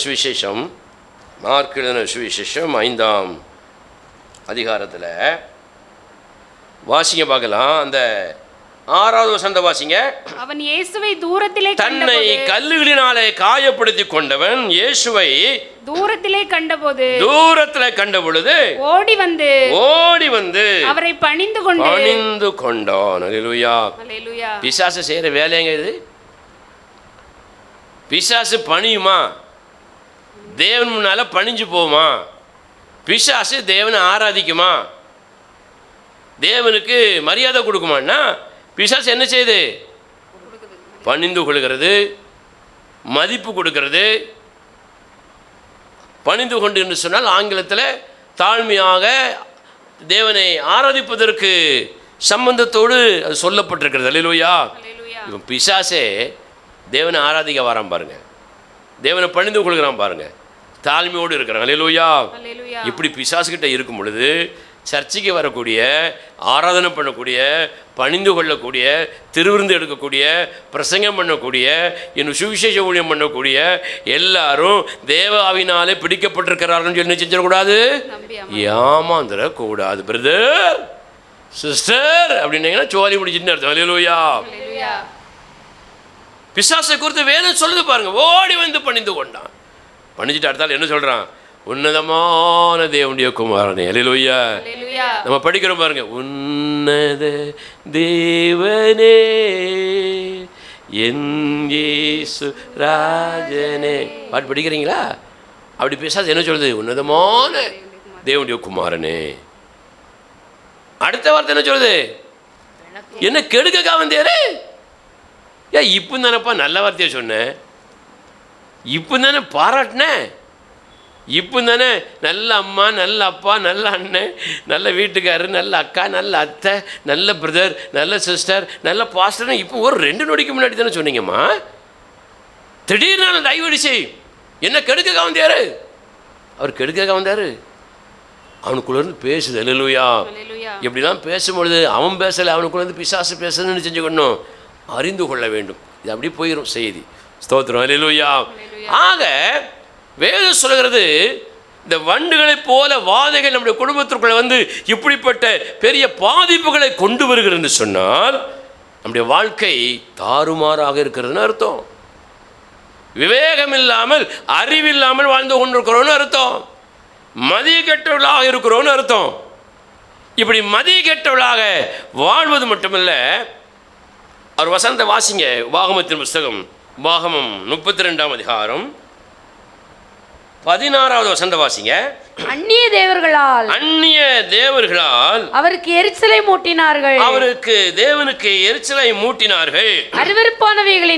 அருவருப்புகளினாலே அவரை கோபப்படுத்தினார்கள். அடுத்த வசனம். அவர்கள் தேவனுக்கு பலியிடவில்லை. தாங்கள் அறியாதவைகளும் தங்கள் பிதாக்கள் பயப்படாதவைகளும் நூதனமாய் தோன்றிய புது தெய்வங்களும் ஆகிய பேய்களுக்கே பலியிட்டார்கள். அல்லேலூயா. அசுத்தாவி உள்ள போயிட்டனாலே தங்களை தாங்கள் கெடுத்து மாறுபாடா நடந்து தாறுமாறா ஓடி விவேகம் இல்லாமல் மதிகெட்டு போய் அருவருப்பான காரியங்களை செய்வாங்க. அல்லேலூயா. ஆமாம். என்ன அருவருப்புன்னா நிறைய இருக்குது பைபிளில். யோசித்து பாருங்க. உச்சந்தலிருந்து உள்ளங்கால் வரைக்கும் இருக்கு அருவருப்பாக இருக்குது. ஒரு அலையிலே சொல்லுங்களேன். ஸ்தோத்திரம். முக அலங்காரத்தில் அருவருப்பு, உடை அலங்காரத்தில் அருவருப்பு, பேச்சில் அருவருப்பு, உட்கார இடத்துல அருவருப்பு, எல்லாத்துலேயும் அருவருப்பு. இப்படி அருவருப்பு செய்து பலியிடுகிற தேவனை விட்டுட்டு பேய்களுக்கு போய் பலியிட்டாங்க. எப்படி பாருங்கள், எவ்வளோ வேதனையான ஒரு காரியம். இதுக்கு முக்கியமான விஷயம் என்னென்னா, அவங்கள் அறியவில்லைன்னு வேதம் சொல்லுது. அல்லேலூயா. ஆகவேத்தான் நீங்கள் இவைகளெல்லாம் அறியாமல் இருந்தால் இன்றைக்கு அறிந்து கொள்ளுங்கள். வண்டுகளைப் போல வாதைகளை குடும்பத்திற்குள்ளே அனுமதித்து விடாதிருங்கள். வண்டுகளைப் போல சாபங்களை குடும்பத்திற்குள்ளே அனுமதித்து விடாதிருங்கள். உங்களே நீங்கள் கெடுத்து கொள்ளாதிருங்கள். மதிகெட்டவங்களா நடக்காதீங்க, தாறுமாறா ஓடாதீங்க, ஒழுங்கா ஓடுங்க, வாழுங்க. அல்லேலூயா. வேதம் சொல்கிறது, சகலமும் ஒழுக்கமும் கிரமமாக செய்யப்பட கடவுது. அல்லேலூயா. அப்போதான் தேவனுடைய ஆசீர்வாதம் நம்ம குடும்பத்தில் நிற்கும், வாதைகள் வராது. அல்லேலூயா. இங்க வேதம் சொல்கிறது, தங்களை தாங்களை கெடுத்து கொண்டு அருவருப்பாக வாழ்ந்தார்கள். அல்லேலூயா. ஸ்தோத்திரம். அப்போ நம்ம அருவருப்பாகவே வாழ்ந்து கொண்டிருக்கிறோம் என்று சொன்னால் நமக்குள்ளே, நம்முடைய குடும்பத்திற்குள்ளே என்ன இருக்கிறது? வாதை நுழைந்து விட்டது என்பதை அறிந்து கொள்ளுங்கள். நீங்கள் பொய் சொல்வதனாலே வாதை உங்களுக்குள்ளே இருக்கிறது என்பதை அறிந்து கொள்ளுங்கள். தாறுமாறாக உங்கள் இஷ்டத்திற்கு நீங்கள் வாழ்வதனாலே வாதை உங்களுக்குள்ளே நிறைந்திருக்கிறது என்பதை புரிந்து கொள்ளுங்கள், அறிந்து கொள்ளுங்கள். அதிகமாக கோபப்படுவதனால வாதை உங்களை ஆட்கொண்டிருக்கிறதை அறிந்து கொள்ளுங்கள். நிதானம் பொறுமை இல்லாததினால வாதை உங்களை நடத்துகிறது என்பதை அறிந்து கொள்ளுங்கள். யோசித்து பாருங்க. உண்மை இல்லாததினாலே வேதம் சொல்கிறது அவர்கள் உண்மை இல்லாத பிள்ளைகளாகி மாறி போய்விட்டார்கள். ஒரு காலத்தில் உண்மை உண்மை உண்மை, இப்போ உண்மையை சொல்லி ஒரு பிரயோஜனம் இல்லைங்கிற இடத்துக்கு என்ன செஞ்சாங்க? அப்போ ஏமாற்ற ஆரம்பிச்சிட்டாங்கன்னு அர்த்தம். அல்லேலூயா. இது வாதை உங்களுக்குள்ளே நுழைந்திருக்கிறது. நீங்கள் தேவனை முழுமையாக ஆராதிக்கவும் முடியாது. தேவனை ஆராதிக்கக்கூடிய உங்கள் குடும்பத்தினரையும் ஆராதிக்க தடை செய்கிறவர்களாக இடரல் உண்டாக்குகிறவர்களாக இருப்பீர்கள். அப்படி இருப்பது ஒரு பெரிய வேதனை. நானும் கெட்டு, என் வீடும் கெட்டு, என் குடும்பமும் கெட்டு போய்விடும் என்பதை நீங்கள் புரிந்து கொள்ளுங்கள். அல்லேலூயா. நீங்கள் கெட்டு போகாமல் உங்கள் கூட இருக்கிறவங்க கெட்டு போவதற்கு வாய்ப்பே இல்லை. முதல்ல நீங்கள் தான் என்ன செய்யணும்? கெட்டு போவதற்கு காரணமாக இருக்கணும். ஒரு அலையிலே சொல்லுங்களேன். முதல்ல தாங்களே கெடுத்து கொள்கிறவன் அருவருப்பாக நடப்பான், தாறுமாறாக நடப்பான், மதி கெட்டவனா, மண்டில் சரக்கே இல்லாதவன் நடப்பான், புத்தி கிடையாது. இப்படி நிறைய காரியங்களை வேதம் சொல்லுது. அல்லேலூயா. அப்போ இப்படி ஒரு மதிகெட்ட ஜனங்கள் இவ்வளோ மோசமான வாதைக்குள் போக காரணம் என்ன? இப்படி அவங்க தாறுமாறாக நடப்பதற்கு காரணம் என்ன தெரியுமா? ஒரு வசனத்தை உங்களுக்கு நான் சொல்ல விரும்புகிறேன். நான் நிறைய பிரசங்கம்னு நினச்சேன், ஒரே வசனத்தோடு நிற்கி. அல்லேலூயா. ஏன்னு தெரியல. சரி, தேவன் உங்களுக்கோ அவருடைய ஆன்லைனில் யாருக்கோ பேசி கொண்டிருக்கிறார் என்பது மட்டும் உண்மை. அல்லேலூயா. வாசிங்க பார்க்கலாம். உபாகமத்தின் புஸ்தகம் 32ஆம் அதிகாரம் 18வது வசனத்தை வாசிங்க பார்க்கலாம். உன்னை ஜெனிப்பித்த கன்மலையை நீ நினையாமல் போனாய். உன்னை பெற்ற தேவனை, உன்னை பெற்றெடுத்த தேவனை மறந்தாய். கர்த்தர் அதை கண்டு தமது குமாரரும் தமது குமாரத்திகளும் தம்மை கோபப்படுத்தினது நிமித்தம் மனமடிவாகி அவர்களை புறக்கணித்து என் முகத்தை அவர்களுக்கு மறைப்பேன். அவர்களுடைய முடிவு எப்படி இருக்கும் என்று தங்களை தாங்களே பொறுப்படுத்திக் கொண்டு வாழ்ந்து கொண்டிருக்கிற அவர்களுடைய முடிவு எப்படி இருக்கும் என்று பார்ப்பேன். அவர்கள் மகா மாறுபாடுள்ள சந்ததி இல்லை, மகா மாறுபாடுள்ள சந்ததி, உண்மையில்லாத பிள்ளைகள். அல்லேலூயா. முக்கியமான ஒரு வார்த்தை, உன்னை பெற்ற உன்னை உருவாக்கிய கன்மலையை செய்தாய், மறந்தாய். ஒரு அல்லேலூயா சொல்லுங்களேன். அவர் என்னெல்லாம் செஞ்சாரு அதுக்கு ஒரு உதாரணமா அவரே பேசுறார் பாருங்க. தேவ மனுஷன் மூலமாக கழுகுகள் தன் குஞ்சுகளை எப்படி பொரித்து வளர்த்து பறக்க வைக்கிறதோ அதே போல நான் உன்னை நடத்தினேன்னு சொல்றார். அல்லேலூயா. அந்த வசனத்தை வாசிக்க பார்க்கலாம். உபாகமத்தின் புஸ்தகம் 32ஆம் அதிகாரம் வாசிங்க பார்க்கலாம். 32ஆம் அதிகாரம் 10வது வசனத்தை வாசிங்க. பாழான நிலத்திலும் ஊழியிடுதல் உள்ள வெறுமையான அவாந்திர வெளியிலும் அவர் அவனை கண்டுபிடித்தார். பாழான நிலத்திலும் ஊழை இடுதல் உள்ள வெறுமையான அவாந்தர வெளியிலும். ஊழை இடுதல் சொன்னா நரிகள் வாழ்கிற இடம் நான் நினைக்கிறேன். அல்லேலூயா. மிருகங்கள் வாழ்கிற அந்த வெறுமையான இடத்துல இருந்து வனாந்தரத்திலிருந்து கூட கண்டுபிடித்தார். அல்லேலூயா. நாமெல்லாம் எங்க இருந்தோம்? முதல்ல சொல்லுங்களேன். நீங்களாம் எங்க இருந்தீங்க? அமெரிக்கால இருந்தீங்களா? லண்டன்ல இருந்தீங்களா? சொல்லுங்க. பாழான நிலத்துல, பாழான குடும்பத்தில், சுகத்துக்கே வழி இல்லாமல், தண்ணிக்கு வழி இல்லாமல், உடைக்கு வழி இல்லாமல், சமாதானத்துக்கு வழி இல்லாமல், சந்தோஷத்திற்கு வழி இல்லாமல் இருந்தோம் இல்லையா? ஒரு அல்லேலூயா சொல்லுங்களேன். அப்படிப்பட்ட இடத்துல தேவனை என்ன செய்தாராம்? கண்டுபிடித்தார். இப்படிப்பட்ட நிலத்தில் நம்ம தேடி யாரும் வரமாட்டா. அல்லேலூயா. ஐயோ, இன்னைக்கு அவன் வீட்டுக்கு போனால் அவனுக்கு ஒரு காப்பி கூட தருவதுக்குன்னு இல்லை, வாய்ப்பு இல்லை, வழி இல்லை. அவன் வீட்டுக்கு நினச்சக்கூடாது, போவே கூடாது. காப்பி யார் தருகிறாங்களோ அவங்க வீட்டுக்கு போவோம் அப்படின்னு நிறைய பேர் போயிட்டு இருக்காங்க. அல்லேலூயா. நீங்க அப்படி இருக்க மாட்டேங்கன்னு நினைக்கிறேன். அல்லேலூயா. ஆமாம், நீங்களே இப்படி ஒதுக்கும் பொழுது சாதாரண மனுஷன் ஒதுக்குவானா? ஒதுக்க மாட்டானா? ஒதுக்கிடுவான், புறக்கணிச்சிருவான். சாதாரண மனுஷனே நம்மளை ஒதுக்கிடுவான். அப்படிப்பட்ட எல்லாராலும் புறக்கணிக்கப்பட்ட ஒதுக்கப்பட்ட சூழ்நிலை நம்மளை தேடி கண்டுபிடிக்கார். அல்லேலூயா. அடுத்த வரிய வாசிங்க. கண்டுபிடித்தார், அவனை நடத்தினார்.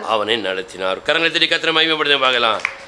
தேவன் அவனை நடத்தினார், அவனை உணர்த்தினார், அவனை உணர்த்தினார், அவனை தமது கண்மணியைப் போல காத்தருளினார், கண்மணியை போல காத்தருளினார். கழுகு தன் கூட்டை கலைத்து தன் குஞ்சுகளின் மேல் அசைவாடி தன் செட்டைகளை விரித்து அவைகளை எடுத்து அவைகளை தன் செட்டைகளின் மேல் சுமந்து கொண்டு போகிறது போல கர்த்தர் ஒருவரே அவனை வழி நடத்தினார்.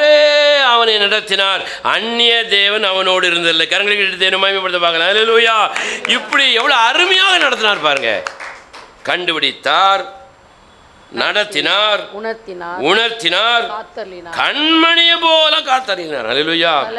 பொதுவா காத்தேன் இல்லை, கண்மணியை போல காத்தேன். கழுகு தன் கூட்டை கலைப்பது போல நம்ம குடும்பத்தை கலைச்சார். அல்லேலூயா. கலைச்சா தானங்க பறக்க முடியும். கொஞ்சம் கலைச்சா தான் பறக்க முடியும். கலைத்து பறக்க வச்சார். பறந்துகிட்டு இருக்கும்போது மேலே என்ன செஞ்சார்? அசைவாடினார். கீழே வந்து விழும்போது டக்குன்னு சிறக கொண்டு கொடுத்து என்ன செஞ்சார்? சுமந்து கொண்டார். அல்லேலூயா. இப்படியெல்லாம் நடத்தின தேவன் அவர். அல்லேலூயா. அவரை தவிர எனக்கு வேற யாரும் வேண்டாங்க, அவர் எனக்கு போதுங்க. அடிக்கடி பாடுகிறோம் பாருங்க, ஏசு போதுமே போதுமே ஏசு போதுமே படிக்கிறோம்ல. இன்னைக்கு அந்நிய தேவர்களைப் போல அந்நியர்கள் உள்ளே வந்து விட்டார்கள். அது மனைவியாக இருக்கலாம், புருஷனாக இருக்கலாம், பிள்ளைகளாக இருக்கலாம், பெற்றோர்களாக இருக்கலாம், நண்பர்களாக இருக்கலாம், உறவுகளாக இருக்கலாம், யாராகிலும் இருக்கலாம். தேவனுக்கும் நமக்கு நடுவில் இடையில இப்படிப்பட்டவர்கள் நுழையும் போது நம்முடைய வாழ்க்கை தாறுமாறாகி மதிகெட்ட வாழ்க்கையாகி நம்ம வாழ்க்கை வந்து கெட்டு போகிற ஒரு வாழ்க்கையாகி கடைசியில் தேவனை மறக்கிற ஒரு வாழ்க்கையாகி தேவனுடைய கோபத்தையே சம்பாதிக்கக்கூடிய ஒரு இடத்துக்கு என்ன செஞ்சிருந்தோம்? வந்துடுறோம். அல்லேலூயா. ஒரு வேளை இந்த அருமையான பகல் வேளையில் நம்மை நடத்தின அந்த தேவனை, நம்மை கண்டுபிடித்து தூக்கி கொண்டு வந்த தேவனை, நம்மை சுமந்த அந்த தேவனை, தவறு என்று சொல்லி உணர்த்தி தவறுகளிலிருந்து வெளிப்பட பண்ணின அந்த தேவனை நம்ம கூடு கலையும் பொழுது, வீடு கலையும் பொழுது, ஐயோ தனித்து விடப்பட்டு விட்டோமே, எங்கள் அப்பா இருந்தா எங்கள் அம்மா இருந்தா எவ்வளோ நல்லா இருக்கும், என் புருஷன் இருந்தால் எவ்வளோ நல்லா இருக்கும், என் மனைவி இருந்தால் எப்படி நல்லா இருக்கும், அந்த உறவுகள் இருந்தால் எப்படி நல்லா இருக்கும் என்று கவலையோடு இருந்த பொழுது நீ அறியாத ஒரு வழியை உனக்கு உண்டாக்கி திடீரென்று தரையில் விழுகிறோமே என்று அந்த கழுகின் குஞ்சு நினைக்கும் பொழுது டக்குன்னு அந்த கழுகின் குஞ்சுக்கு கீழே தன்னுடைய சிறகை விரித்து கழுகு தன் குஞ்சுகளை சுமப்பது போல எத்தனை முறை நம்மை சுமந்திருக்கிறார், எத்தனை முறை நம்மை சுமந்திருக்கிறார், நம்முடைய குடும்பத்தை எத்தனை முறை சுமந்திருக்கிறார். நாம் எப்படி இருக்கணும்? நாம் நம்மையே கெடுத்துக்கொண்டு வாழுகிறதுனால தான் நம்முடைய குடும்பம் முழுவதும் நினைச்ச முடியல, ரட்சிப்புக்குள்ளே வர முடியல. அல்லேலூயா. அடிக்கடி சொல்லக்கூடிய ஒரு வசனம், நீ கர்த்தராகிய இயேசு கிறிஸ்துவை விசுவாசி, அப்பொழுது நீயும், சத்தமா சொல்லுங்க, நீயும் வீட்டாரும் ரட்சிக்கப்படுவீர்கள்.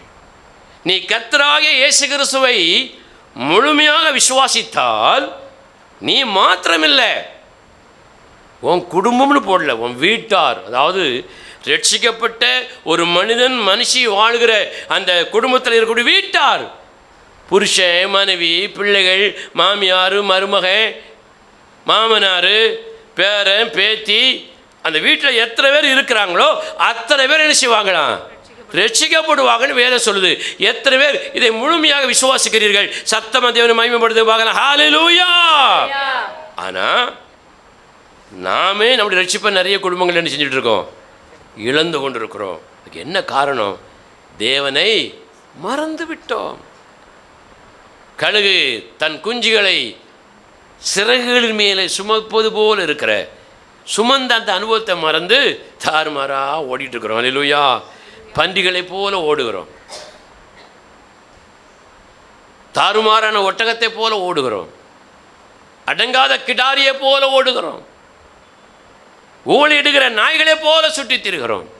மொத்தத்தில் மனுஷனாக எப்படி இருக்கிறான்? மிருகமாக இருக்கிறான். ஒரு சொல்லுங்க சோதரம். இதுக்கெல்லாம் என்ன காரணம்? வாதைகள் எனக்குள்ளே இருக்கிறது. அல்லேலூயா. அவனுக்குள்ளே அவருக்குள்ளே நாம் சொல்வதற்கு ஒரு நாள் முயற்சிக்கக்கூடாது. முதல்ல சபையிலே திருச்சபையில் இருக்கிற ஒவ்வொருவரும் யோசிக்க வேண்டியது, வாதைகள் முதல்ல எனக்குள் இருக்கிறது. அதனால தான் என் வீட்டார் என்ன செய்யணும், ரசிக்கப்படலை, இன்னும் 2-3 பேலன்ஸில் கிடக்கு, அதை நான் சரிப்படுத்தணும். இதற்கு காரணம் என் தாறுமாறான வாழ்க்கை, நானே என்னை நடத்தி கொள்கிற வாழ்க்கை, வேதத்தின்படி மதியுள்ள வாழ்க்கை என்கிட்ட இல்லை, அருவருப்பான காரியங்களை செய்கிற ஒரு வாழ்க்கை, தேவன் பிரியப்படுகிற பரிசுத்தமான வாழ்க்கை நான் செய்யாதது தான் அதுக்கு காரணம். அந்த தேவனை கொஞ்சம் கொஞ்சமாக என்ன செஞ்சிட்டேன்னா மறந்துட்டேன். சபையிலே தேவன் தன்னுடைய ஊழியக்காரர்கள் மூலமாக, நீங்கள் வேதம் வாசிக்கும் பொழுது வேத வசனங்கள் மூலமாக, எப்படியோ தம்முடைய வார்த்தைகள் மூலமாக உங்களை தம்மோடு சேர்த்து கொள்வதற்கு எத்தனை முறை முயற்சி பண்ணியிருக்கிறார். கோழி தன் குஞ்சுகளை தன் சிறகுக்குள்ளே கூட்டி சேர்ப்பது போல எத்தனையோ முறை நான் என்ன செய்தேன், உன்னை கூட்டி சேர்க்க ஆசையாக இருந்தேன். உனக்கு என்ன இல்லை, மனதில்லை. விளங்கும்படி சொல்ல போனால் உனக்கு ஆசையே இல்லையே. புருஷன் கூட சேர்ந்து போகணுன்னு ஆசை இருக்குது, பொண்டாட்டி கூட சேர்ந்து போகணும், நண்பர்கள் கூட சேர்ந்து போகணும், பிள்ளைகள் கூட சேர்ந்து போகணும், பெற்றோர் கூட சேர்ந்து போகணும், இப்படி யார் யார் கூட இல்லாமோ சேர்ந்து போகணுன்னு ஆசை இருக்குது. போகாதுன்னு சொன்னால் சண்டை வந்துடுது. அல்லேலூயா. இயேசுவோடு இணைந்து வாழ ஆசை இருக்குதா? உன்னை சுமந்தவர் அவர், சிறகுகளின் மேலே வைத்து சுமந்தவர், சிறகுகளின் உள்ளே வைத்து பாதுகாத்தவர். அல்லேலூயா. அப்படிப்பட்ட தேவனை நாம் மறந்ததுனால தான் வாதைகள் நம்முடைய குடும்பத்தில் என்ன செஞ்சிருக்கு, நுழைஞ்சிருக்கு. நம்ம என்ன செஞ்சுட்ருக்கிறோம், கெட்டு போய் கொண்டு இருக்கிறோம். நம்மை நாமே கெடுப்பதும் இல்லாமல் நம்ம கூட இருக்கவங்களையும் கெடுத்து கொண்டே இருக்கிறோம். ஆகவே ஆண்டவரே, இப்படிப்பட்ட ஒரு வாழ்க்கை எனக்கு வேண்டாம், இப்படிப்பட்ட வாதைகள் நிறைந்த ஒரு வாழ்க்கை வேண்டாம். நான் நீர் செய்த நன்மைகளையெல்லாம் என்ன செய்கிறேன், நினச்சி பார்க்குறேன். நீர் செய்த அற்புதங்களை நினச்சி பார்க்குறேன். நீர் எனக்கு தந்த கிருபையை நான் நினச்சி பார்க்குறேன். நீர் எனக்கு காட்டின தயவை நான் நினச்சி பார்க்குறேன். நீர் எனக்கு காண்பித்த பிரயாசத்தை நான் நினச்சி பார்க்குறேன். எத்தனையோ பேர் இந்த உலகத்தில் உம்மால் தொடப்பட முடியாமல், கண்டுபிடிக்கப்பட முடியாத போல் வாழ்ந்து கொண்டு இருக்கிறார்கள். இத்தனை கோடி ஜனத்தில் என்னென்ன செஞ்சுருக்கிறாரு, கண்டுபிடிச்சிரு ஆண்டவரே. உளையான சேற்றுக்குள்ளே இருந்தேன், வனாந்தரமான ஒரு காட்டுக்குள்ளே இருந்தேன், பாவத்தில் இருந்தேன், பலவிதமான தரித்திரத்தில் இருந்தேன், வெறுமையில் இருந்தேன், வனாந்தரத்தில் இருந்தேன். என்னை கண்டுபிடிச்சிரு ஆண்டவரே. என்னை கண்டுபிடித்த தேவன் என்னை நடத்தினீர், தூக்கினீர், சுமந்தீர், உணர்த்தினீர், கண்மணி போல பாதுகாத்தீர், கழுகுகளைப் போல என் கூடயே பறந்து வந்தீர் ஆண்டவரே. நான் விழுந்து விடாதபடிக்கு என்னை காத்துக்கொண்டீர். என் தாயும் தகப்பனும் என்ன செய்யலை, பெற்றெடுக்கவில்லை, என்னை பெற்றெடுத்த தேவன் நீர். அல்லேலூயா. என்னை உருவாக்கிற சிருஷ்டிகர் நீர். நினைச்சு பார்க்குறேன்ப்பா, இந்த வாதைகள் நுழைந்ததற்கு காரணம் நான் தானே தவிர அவனோ அவரோ அல்ல. அல்லேலூயா. இதன் சொல்லுகிறது, தங்களை தாங்களே கெடுத்து கொள்கிற மனிதர்கள் அசுத்த ஆவிகளால் வாதைகளினாலே பிடிக்கப்பட்டிருக்கிறார்கள்.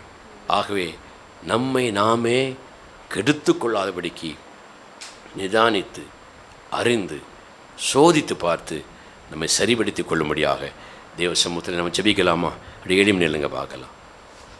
அப்படி எளிமை நிற்போம். கொஞ்ச நேரம் வாய் திறந்த ஆண்டவரே, வெறுமையாக நான் இருக்கிறேன் அப்பா, வனாந்தரத்திலே வாழுகிற மிருகத்தை போல நான் இருக்கிறேன் ஆண்டவரே, பாழான நிலத்திலே வாழுகிறேன், நான் பிறரால் நடத்தப்படுகிறேன், அந்த இடத்திற்கு நான் தள்ளப்பட்டு விட்டேன் ஆண்டவரே, பிறரால் நடத்தப்படுகிற ஒரு வேதனையான இடத்திற்கு போய்விட்டேன். உம்மை நான் மறந்தேன் ஆண்டவரே, உம்மை நான் மறந்தேன். மறுபடியும் உம்மை நினைத்து பார்க்கிறேன் அப்பா என்று சொல்லி அப்படியே ஒப்பு கொடுங்க, பார்க்கலாம். ஹல்லேலூயா. வாய் திறந்து ஆண்டவரே, என்னையே நான் கெடுத்துக் கொண்டேன் ஆண்டவரே, என்னையே நான் கெடுத்துக் கொண்டேன் ஆண்டவரே, என்னையே நான் கெடுத்துக் கொண்டேன். என் ஆரம்ப வாழ்க்கை அப்படித்தான் இருந்தது ஆண்டவரே. எத்தனையோ முறை என்னை கூட்டி சேர்ப்பதற்கு ஆவலாக இருந்தேன். எத்தனையோ முறை தூக்கி நிறுத்துவதற்கு ஆவலாக இருந்தீர். நான் தான் ஆண்டவரே மதிகெட்டு போய் அறிவில்லாமல்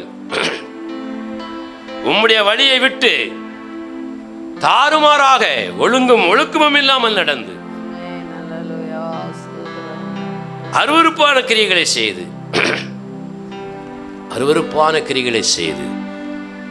நடந்த மற்றவர்களை நடத்துகிற ஒரு மனுஷனாக மாறி போனேன் ஆண்டவரே.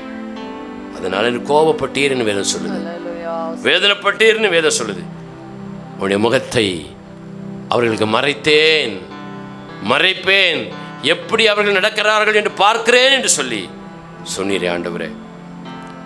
உம்முடைய முகத்தை எனக்கு மறைக்காதையும், உம்முடைய முகத்தை எனக்கு மறைக்காதையும் ஆண்டவரே. நீர் மௌனமாக இராதையும் ஆண்டவரே, நீர் சும்மா இராதையும் ஆண்டவரே. என்னோடு பேசும் ஆண்டவரே. ஏனென்றால் நான் நிற்பது என்னுடைய பலத்தினாலே அல்ல ஆண்டவரே, என்னுடைய திறமையானால் அல்ல ஆண்டவரே, என்னுடைய ஐஸ்வர்யத்தினால் அல்ல ஆண்டவரே, உம்முடைய தயவினால், கிருபையினால், தயவால் ஆண்டவரே எனக்கு ஒப்பு கொடுக்கிறேன் ஆண்டவரே. என்னுடைய வாய் திறந்து அப்படியே ஒப்பு கொடுக்கலாமா? ஹல்லேலூயா. அப்படியே ஒப்பு கொடுக்க பார்க்கலாம். சத்தமாக கொஞ்சம் வாய் திறந்து ஜெபிங்க பார்க்கலாம். எல்லாரும் வாய்களை திறந்து தேவசமத்தில் அப்படியே ஒப்பு கொடுக்க பார்க்கலாம். ஹல்லேலூயா. நிற்பதும் கிருபையால், தேவ கிருபையால் நடத்தும் தயவா நித்திய தயவா. சேர்ந்து அப்படியே பாடலாமா? நிற்பதும் கிருபையா தேவ கிருபையா நடத்தும் தயவா. சத்தமாய் தயவா. இன்னொரு முறை தயவா. நிற்பதும் கிருபையா தேவ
ஹalleluya ஹalleluya ஸ்தோத்திரம். மெய்யாகவே தேவனோடு பேசினார் என்று சொல்லக்கூடிய ஒரு கரங்களை தட்டி கர்த்தரை மகிமைப்படுத்துவாங்க. ஸ்தோத்திரம் ஸ்தோத்திரம் ஸ்தோத்திரம் ஆண்டவரே.